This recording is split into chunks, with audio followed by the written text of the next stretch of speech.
ខ្ញុំឈ្មោះផង់សុភេថ្ងៃនេះខ្ញុំមានប្រធានបទមួយដែលខ្ញុំគិតថាសំខាន់ខ្លាំងសម្រាប់តួនាទីជាអ្នកដឹកនាំអញ្ចឹងអ្វីដែលខ្ញុំបានរៀនទី1គឺសេចក្តីស្រឡាញ់សេចក្តីស្រឡាញ់ភ្ជាប់ជាមួយទៅនឹងគុណធម៌ស្មើឪពុកម្ដាយសេចក្តីស្រឡាញ់ភ្ជាប់ជាមួយនឹងគតិបណ្ឌិតស្មើគ្រូសេចក្តីស្រឡាញ់ភ្ជាប់ជាមួយទៅនឹងភាពអស្ចារ្យស្មើភាពជាអ្នកដឹកនាំហេតុអ្វីបានជាខ្ញុំចង់ចែករំលែកនៅប្រធានបទមួយនេះជូនដល់អ្នកគ្រូក៏ដូចពីព្រោះខ្ញុំគិតថាសេចក្តីស្រឡាញ់គឺវាសំខាន់ខ្លាំងនៅលើពិភពលោកយើងនេះបើសិនជាអត់មានសេចក្តីស្រឡាញ់អ្វីក៏អត់អាចកើតឡើងដែរហើយសេចក្តីស្រឡាញ់ទៀតសោតត្រូវតែភ្ជាប់ទៅជាមួយនឹងសេចក្តីមេត្តាអ្នកដែលមានសេចក្តីស្រឡាញ់តែងតែមានសេចក្តីមេត្តាហើយប្រាថ្នាឲ្យមនុស្សជុំវិញខ្លួនបានសុខដូច្នេះភ្ជាប់ជាមួយទៅនឹងសេចក្តីស្រឡាញ់យើងក៏មិនអាចខ្វះនៅគុណធម៌កតិបណ្ឌិតហើយនឹងភាពជាអស្ចារ្យបានដែរដើម្បីផ្សារភ្ជាប់ទៅនឹងបុគ្គល3នាក់ដែលកាន់តែសំខាន់ក្នុងការប្រើគតិបណ្ឌិតទាំង3ហ្នឹងគឺ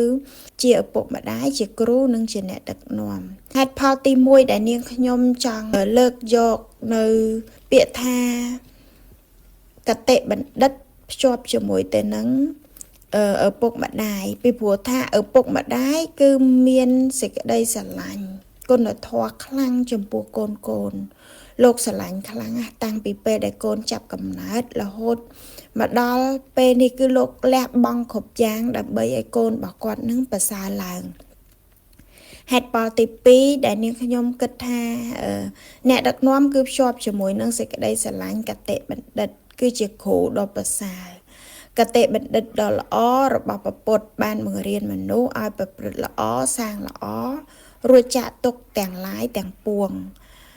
ហេតុផលទី3ដែលនាងខ្ញុំសូមលើកនៅអ្នកដឹកនាំគឺស្រឡាញ់ភាពអស្ចារ្យទើបខ្លាចជាអ្នកដឹកនាំដ៏អស្ចារ្យ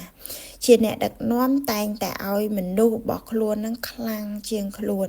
ព្រោះនៅពេលដែលមនុស្សរបស់យើងខ្លាំងជាងយើងគឺអាចការពារយើងបានហើយចាស់គាត់តែងតែលើកឡើងថាបើសិនជាឪខ្លាប្រកាសថាកូនគឺជាខ្លាតែបើឪជាមកូនប្រកាសជាជាមដូចនេះកូនមន់មិនអាចខ្លាចជាឥន្ទ្រីបានទេសរុបសេចក្តីមក